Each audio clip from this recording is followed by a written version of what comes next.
Hey everyone, welcome back to another exciting episode of Attack Productions Time. Minecraft joined again by Jimmy and Austin.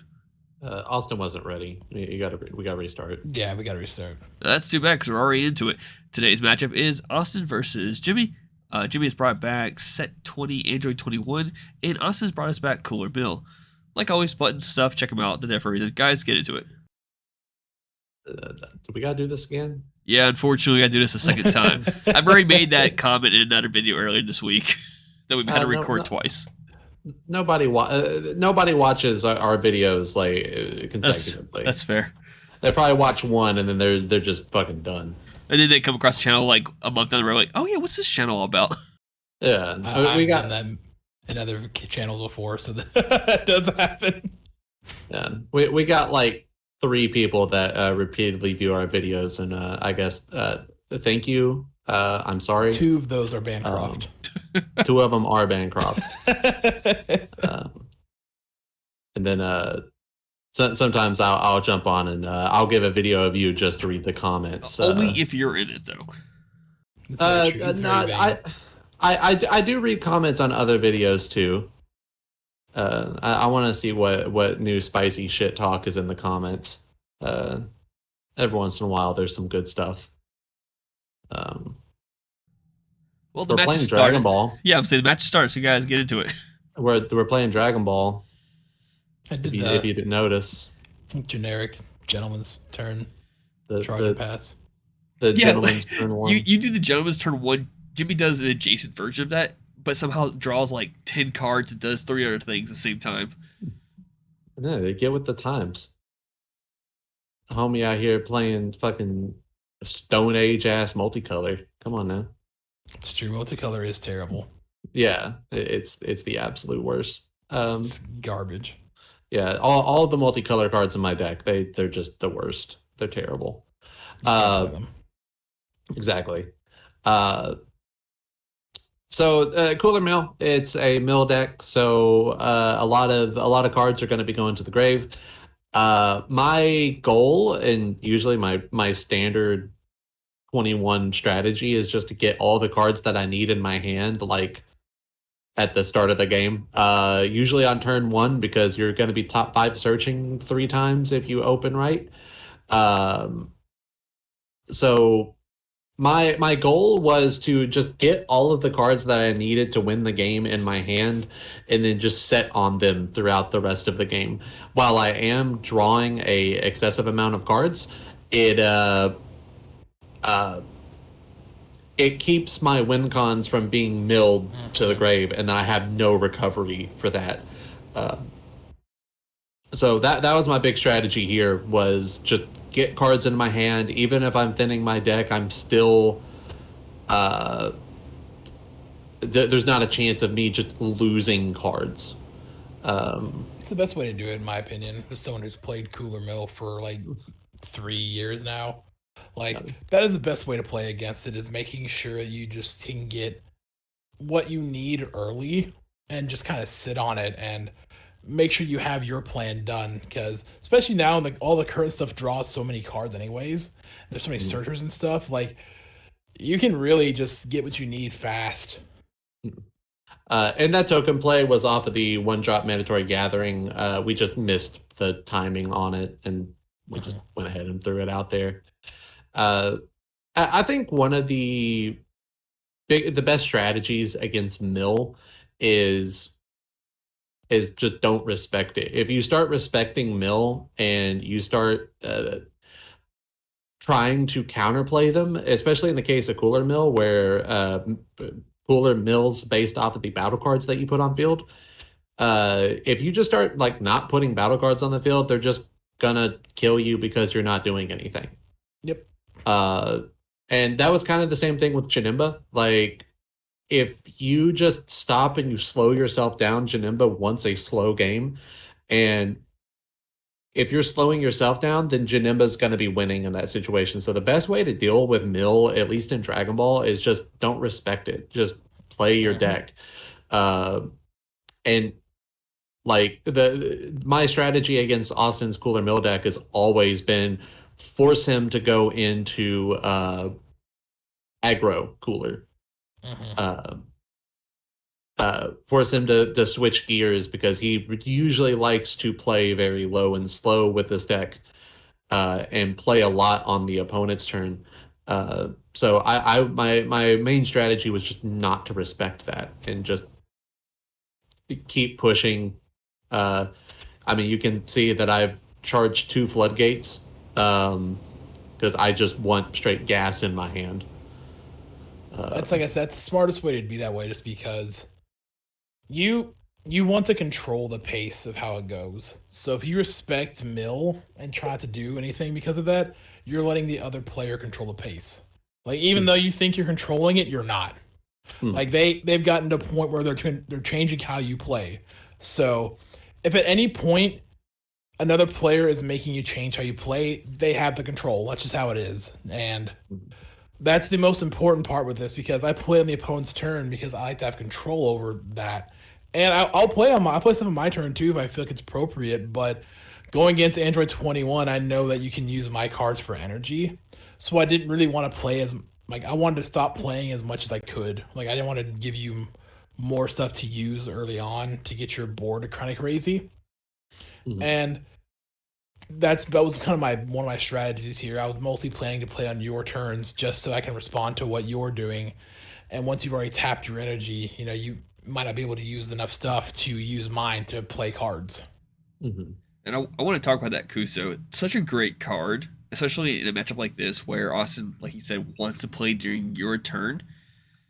So he establishes cards, then he can swing those cards later if they stay on the board, but you just immediately clearing it up, and then you also kind of remove a card from his hand. Kuso is just a great 2-drop for any blue-green deck. Yeah, Kuso is crazy. The card is just so nutty. I've gone up and down in my list. I started out with 0, went to 2. The card was so good, I went to 4, and then I've kind of just jumped back and forth between 2 and 4. It is one of my sideboard targets to board out, but the card is absurdly good. And it worked out really well there because I was able to board it, and while he did get the mill off, he doesn't get any more value off of that cooler. Yep. Yeah, the mill is nice, but the one thing was if he hadn't done that, I was planning to bounce it back and get my cooler back into my hand, because he's playing so many cards here. I'm trying to be more focusing on the minusing here. I kind of judge based on how many cards they have left or the field. If they have a big field, the milling's nice, but I'm mostly focusing on trying to get rid of the board presence because Cooler's really good at that. So I'm just trying to, at this point, play enough to where I can get his board down while still kind of keeping my own, not too crazy for him to use. He has 3 life, so I've been seriously thinking about switching gears here and trying to go more aggressive. And he plays that floodgate, which hurts a little bit. And then here we go back to where I can't do it until only 1 per turn. That's why he played it back. Yeah. But yeah, it's just a nice little. That's why I've always liked Cooler, because I can really, especially with the support they've gotten over the years, just random stuff and different cards like the Go On promo, anything that isn't limited to red Saiyan leaders like they do with a lot of cards. It's really helped with Cooler just to give it more options to be either super offensive or defensive. And I think Cooler Mill right now is at a great spot with the meta, since everything's so battle card heavy. Yeah, and I did burn the absolute release ball there. Of course, it just goes back to your hand and reloads it. It's a limit 1, so it's not coming down on again on that turn. So I just don't have to deal with the attacker. I do have to deal with it now defensively, which is sort of a problem. But I probably could have played this a little bit better, saying what was in my hand. To play around it, but I knew I just had to bite the bullet eventually, and that card was going to come down. Also, we are getting a lot of popping from your mic, Austin. But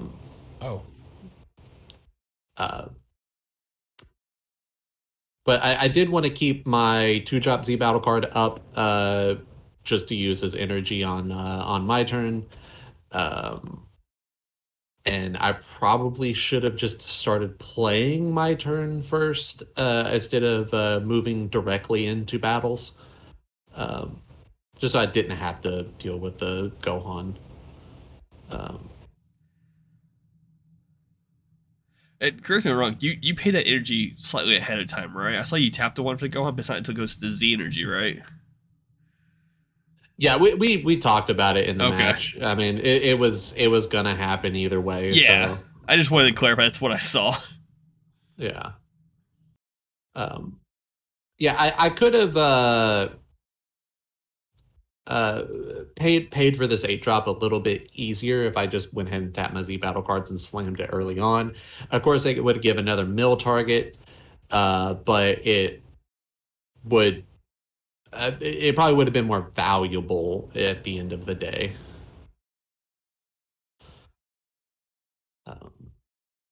But here I'm really worried about this card getting negged off the board. It doesn't have any protection other than just it attacks as a counter, but it doesn't have any way of keeping her around. And if I lose her, I do not get the 5 energy rebate at the end of the turn.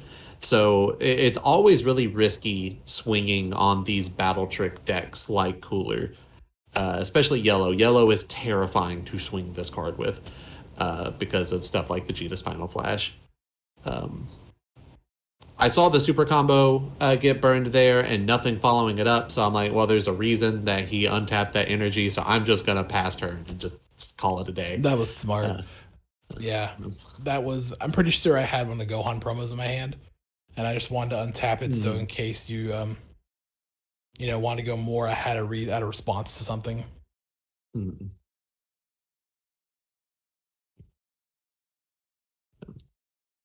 I am in love with this Janemba Unison, even though it is milling me and it's thinning my deck more, but every time you'd make me draw, that shit was absolute gas.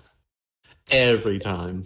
Yeah, I like the Janemba Unison and Cooler just because some people enjoy the extra draws and some people won't attack it. Other people will go for it and kind of like focus on it because they're afraid of the minus or the extra milling it's doing. Meanwhile, I'm getting to draw stuff too, and it's like a +3 for me basically, because you're thinning your deck by 2, and I'm getting to draw. So, and before I'd use it to also get the Trunks counterplay to bounce a card back to hand, just in case, just for hard removal, because I didn't have that. But now that even though it's been banned, I still think the Janemba Unison's probably the best Unison for Cooler if you're going for more of a mill strategy, because it doesn't feel good to me paying 3 for Unison unless you're in blue, where like you can have ways to restand it already. Because whenever I did turn 3 with for the Jiren Unison, if it wasn't my awakened turn, it was always rough. It just never felt good. Unless it's like some absurd busted shit like the Red Baby Unison. Red Baby's so good. That shit's crazy. Yeah, I agree with that. Plus, it's a weird Unison. Not a lot of people are familiar with that one. So when it comes down, I could see that really catching people off guard. It's one of those things also for Cooler Mill where if you play against the right person, like, oh no, I'm losing 2 cards out of my deck every turn they do the +0. And if they gun the Unison, that's just less attacks coming to your leader and giving you more time to stall the game out till you can mill someone. Yeah, it becomes like a target some people do. Like I remember we played a TCG con, I was using this, some people just keep going after it. I'm like, oh, it's basically getting rid of 2 attacks for me every turn. So I would play another one and they focus after it again, and meanwhile I can restand my energy on my turn, and do all that. And this here, I could not defend against multiple attacks here with the extra. With that double strike, another double strike after that, and then 2 more from the other one he loaded up, and then another double striker. I could not deal with 5 double strikes in a row. So I personally think that Moth helped me a whole lot because I was fretting. And tapping on the Gohan so we can't combo it off. Very smart. That was really good. But Cooler Mill, we've already established on those decks where you do have the perfect super combo. just to retain the energy once it's tapped down. So like you're tapped out right now. You're not out of the box yet. Like you're still able to continue going. And this Gohan having blocker just helps you more. Yep. I think a lot of people kind of fixate on the double strike part of it, making it a little more aggressive. But I love that it has blocker, just so I can do things like this, where I can use it to defend, or I can use it to just kind of be a little more picky if they don't have removal for it. Mm-hmm.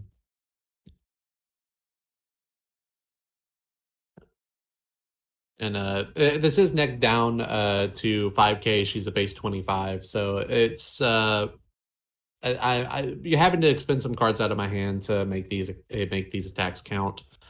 And when I seen you take that, it kind of triggered in my head like, okay, he does not have much. Like either he doesn't have much or he has like a easy out. And there's very few easy outs that Cooler has access to, so I just kind of had to take a wild guess at what it could be. And of course, you just have the combo here. That's just 4 more cards. Mm-hmm. Yeah. Or 3 I'm more. down to I'm down to 2 cards in deck now. You're at 2 life. I think you have like 3 cards in hand. This is a base 10K now, a double striker. And luckily I had a lot of combo power in my hand. And I just had to hope you didn't have a battle trick, and of course, and that just death ball. Yep. Yeah, the freeze one was just 15, so Yeah. it's a little bit over just in case he needed it. Mm-hmm. And I mean, at that point, you expend all your energy cards in your hand. All you had to do was pass, and he said pass back. Yeah. So, with that being said, thank you for the opportunity. Keep in mind, there's buttons down below. Links in the description. Check them out. Bye.